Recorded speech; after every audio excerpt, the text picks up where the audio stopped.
All right, guys, always great to have guests back on the podcast, especially friends like this guy, Kent Blazy, back with us. And Kent, excited to talk about the new project. I mean, we've had this interview a couple of different times scheduled before. Life came up in front of it for us, but excited to talk with you about this new project, brother. Well, same here. It's something that I was over in Liverpool last year and got to go to the Beatles sites. And on the dock there, they have these statues of the Beatles that are pretty cool. If you Google, all of them are holding something in their hand that means something to them, which I thought was pretty cool. But I got my picture taken with them on the dock, and I had a Bluebird sweatshirt on that day because it was so cold. And somebody took a picture, and I saw it, and I thought, that's a great album title because, everybody's been influenced by the Beatles.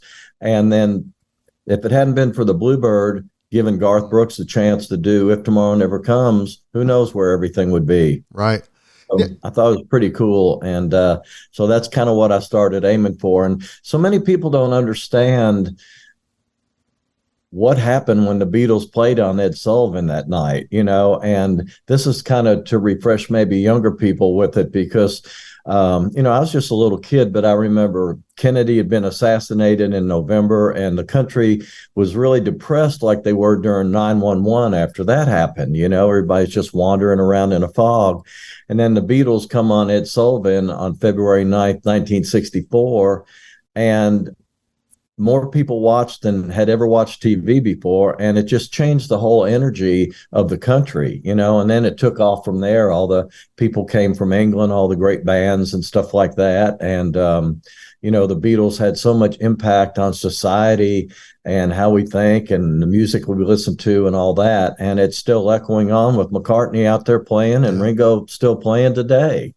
And for you, what is it about the Beatles music that still reverberates and also lends itself to so many other genres? I mean, I don't think there's been a genre that hasn't done a take on a Beatles classic, have there?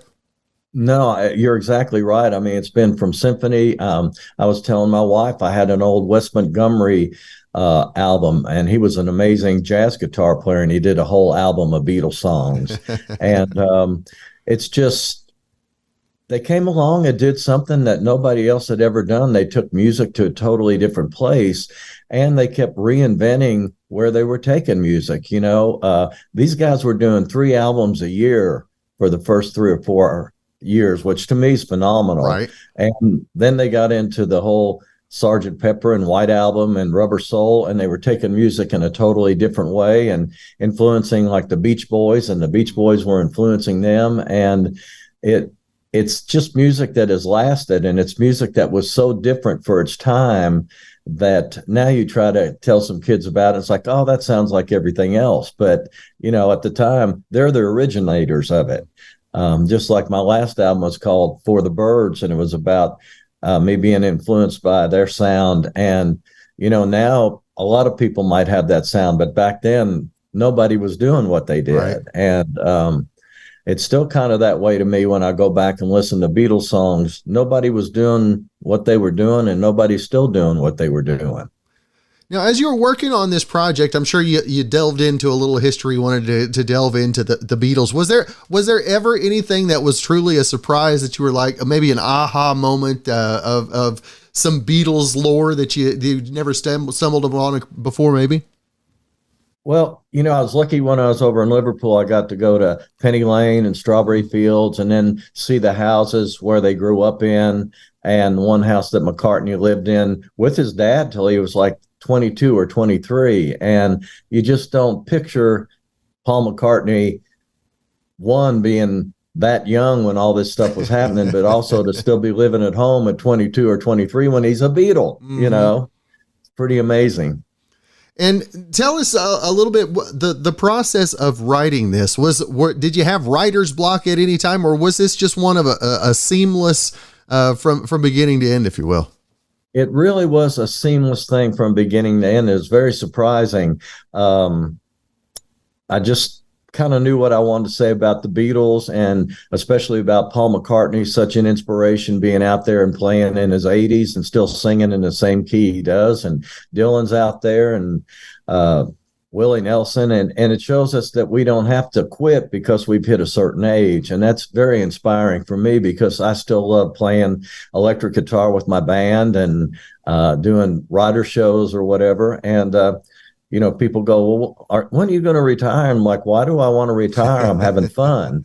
And that's kind of what I was aiming for this album, is just have it be fun and have people remember what it was like to have that energy of what it was like to hear the Beatles.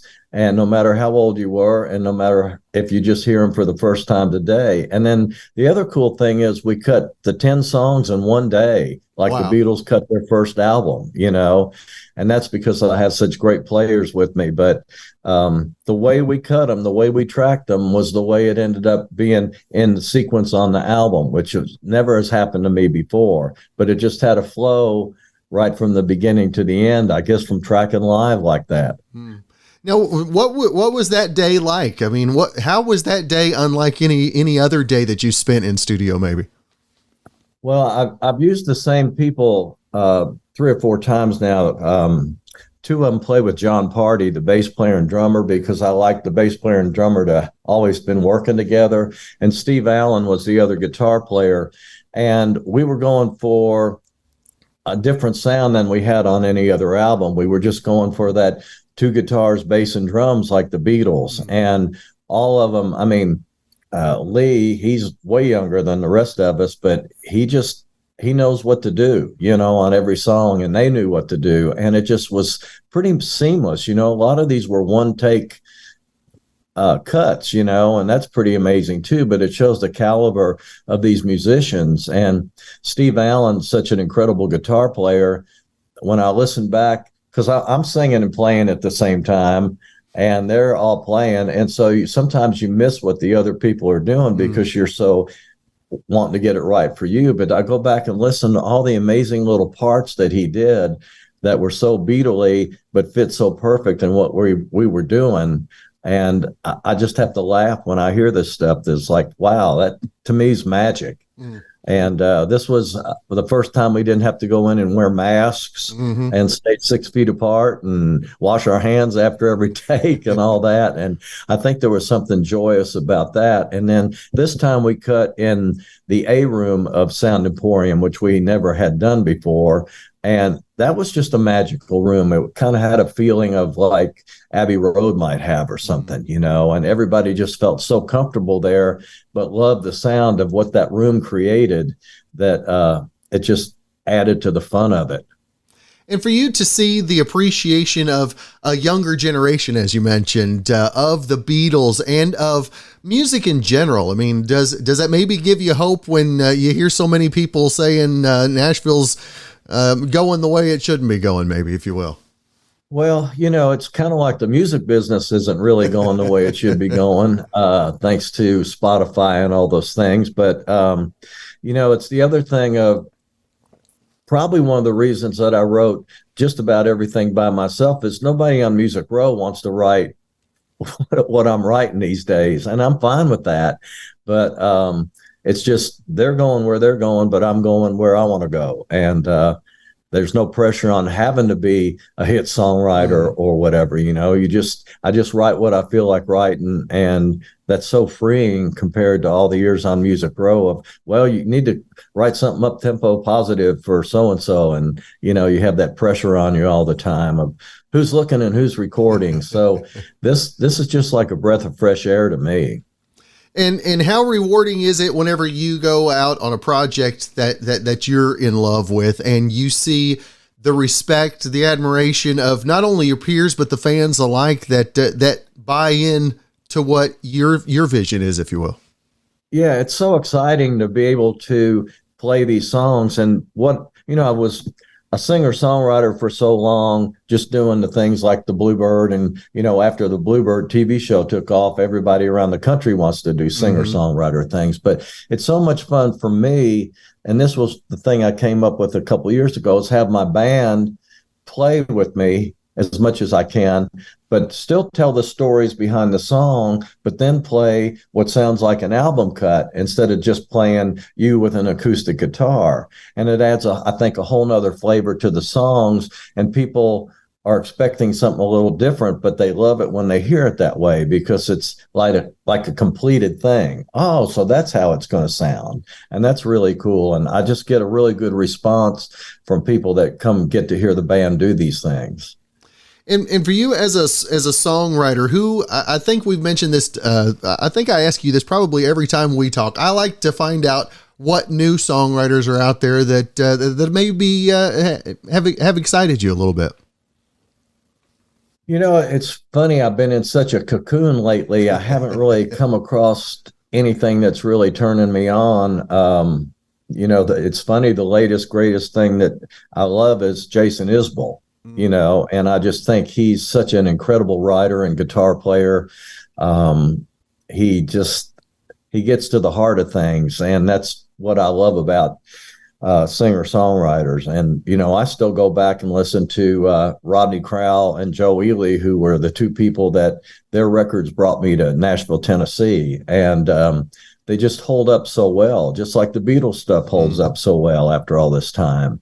And that's kind of what I'm looking for, is things that are not a passing fad, because so many things on Music Row these days seems like one-hit wonders, or they're here and they're gone or whatever. And we're not building stars like we built stars even in the 90s or whatever, and I think part of it is because it's gotten where everybody has their little cliques, and that's who writes the songs for the artist. And it's because there's no money and they're all trying to keep it that way. But I always looked at Garth recorded half the songs on a record were outside songs. And so because of that, he had Friends in Low Places, and he had The Dance, and he had Shameless, that took him to different levels. And that's kind of what I feel like's missing these days too, is those songs that are so great that take an artist to a different level. That's right. And do you see artists with that potential, or is it something that maybe you don't even, it's not even a potential thing. You probably have to have it, or you just don't, right? Well, I think it can be encouraged. These days you look at songs that are being written, and there's 5, 6, 7, 8 writers on a song. And that's kind of amazing to me. Like the latest Dierks Bentley thing, I think it had 8 writers on it. And I'm thinking, Dierks Bentley's such a great writer. He could write a song by himself. So what's going on here? But it's just the state of the industry these days that make it where everybody wants their little piece of the pie, and they want to get it however they can. But to me, if they recorded some of these great songs that I hear in town, and put them on their records rather than just have it be the whole album written by the artist, I think careers might take off in a different way. And since you made it through the whole COVID thing, the whole masks, the being separated and all that, what's the live show mean to you today as opposed to, say, 4 years ago? A lot of the times it's just really emotional. The very first show that I did after COVID was at the Country Music Hall of Fame, which I love playing there. And it was in the Ford Theater, which is one of my favorite places to play.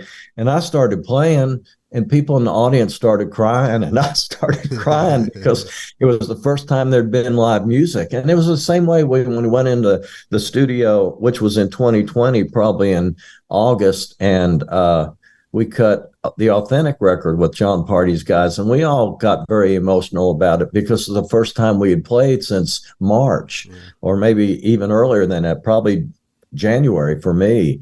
And the audiences these days, I think they appreciate live music so much more than they did because they were without it for 2 years. And I know everybody that's playing is so grateful that we're out there playing again, and the audience is responding to it. I did a private show the other night at the Listening Room, and the response from the people, and everybody wanted to talk to us afterwards. We were there like another hour and a half, and it's just they want to share with you what it meant to them to be hearing music again. And I think that's tremendous, because the more we have gratitude in our lives for everything, the better off we are. Yeah, that's right. And who are the folks early in your career that you're grateful for, that stood up for you, that maybe kept you going whenever, when you were getting so many no's, if you will?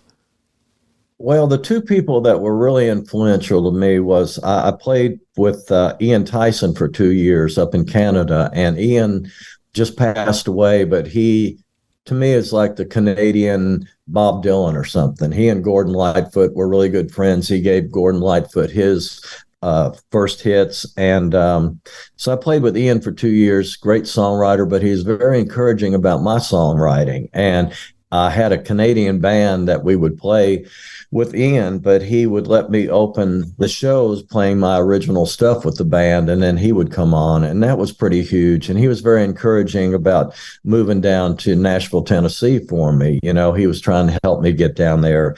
The other person was a guy, Mark Gray, who played with Exile. And Exile's been friends of mine. They're from Lexington, Kentucky. And I was at Sonny Lemaire's house, who's the bass player for Exile. And he introduced me to Mark Gray, who was a new member in the band. And Mark was a phenomenal singer, songwriter. And so Sonny said, well, play Mark some of your songs. And I did. And he said, well, you just need to move to Nashville. And so those two guys together were very influential. And then Harry Warner, who was at BMI at the time, he heard a band in Kentucky that was doing some of my songs, and he brought them down to Nashville, and I got to go with them and meet Harry. And he worked for Jerry Reed at the time, but he recorded this band, and they got really close to a record deal with my songs. And then RCA signed somebody else called Wild Country instead of this band, and that ended up being Alabama. So I think it was probably a good move. But all of those things were encouraging me to go to Nashville. And I went out to LA and checked LA out. And for one thing, Nashville's 4 hours from home. So, you know, if I ever tucked my tail between my legs, I could go 4 hours rather than have to catch a flight home from LA. So it was a good move. And Nashville at that time, when I moved here, was such an open community. You could about walk in any door and play somebody a song. And you'd be walking down the street and you might see Reba, or you might see Jerry Reed, or somebody just walking from one building to the other. And I don't know if that's possible now with all the condos they've put up and all the things they've torn down. So it was a different time, but it was a very organic, inspiring time to be in Nashville, Tennessee. Now, if you were an aspiring songwriter today, Kent, what would be the biggest scary thing out there as opposed to what you were looking at when you were coming up, coming into the world of technology and socials and all of that? I mean, how much more is there that you have to venture through? Well, the things that I see, one is, you know, when I moved to town up till 2016, when they stopped making CDs, and then the next year they quit putting them in cars, which I think was a conspiracy myself, because I see all your CDs still back there, and I still love CDs, and they're still the best sounding format. But we got paid by mechanicals, which mean anytime a CD or vinyl record or a cassette at that time were sold, if we had a song on the record, we got paid.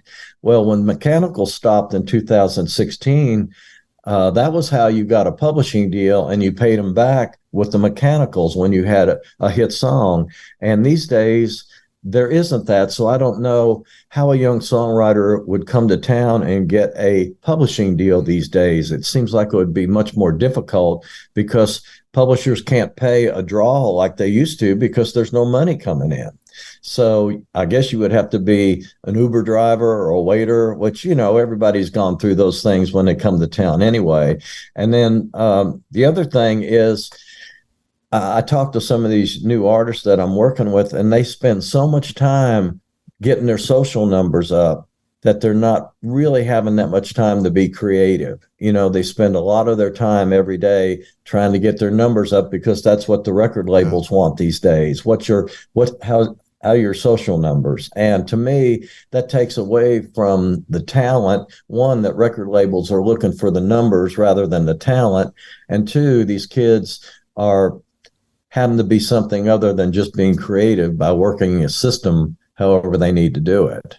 Yeah. And it's a totally different world. And it just changed drastically in 2016. And the repercussions of it are still going on. And we found out what Spotify and them don't really pay. And, it was a different world up till 2016. And so we're just trying to figure out how all this stuff works and how we get paid these days. And you have a record go platinum, and you go, now explain to me how they came up with it being platinum. And there's this whole thing of all these different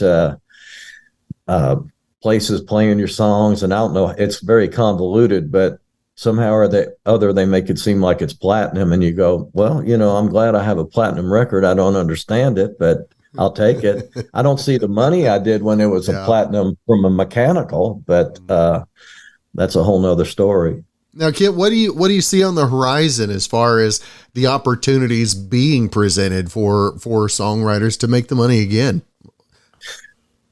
The best thing that I see, and it was kind of a blessing and a curse that the Nashville TV show was on.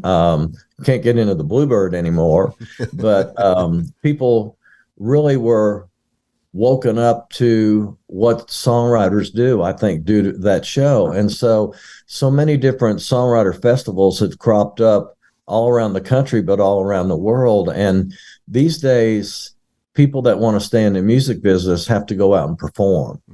And there's more outlets than there ever was for singer-songwriters. And it's so good to go do some of these festivals and see the young writers that are out there, because it's helping them make a living so they can write songs and be around other songwriters. And that there really wasn't much of that when I came to Nashville. Before the Bluebird and the In the Round things, there weren't really singer-songwriter things anywhere. So it's a different world, and you really have to be able to perform and be willing to travel, but that's kind of what it takes these days. Mm-hmm.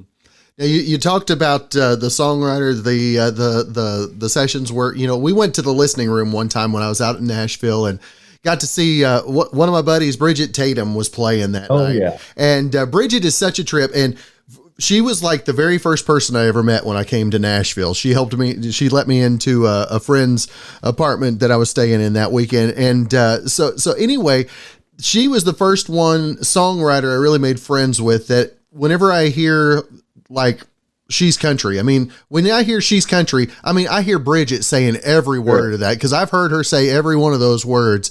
My question for you, who was the first songwriter that you were able to listen to their songs and you were like, oh yeah, that's so-and-so? Who was the first one that you were able to really, a song you could identify him by the person? It was interesting when before I came to town, Rodney Crowell was one of those people. He was just so influential on what he was writing and how great he was writing, and he was making things happen in Nashville. The other thing that was interesting is when I came to town, Buddy Killen, who ran Tree Publishing at the time, had a place called the Stockyard.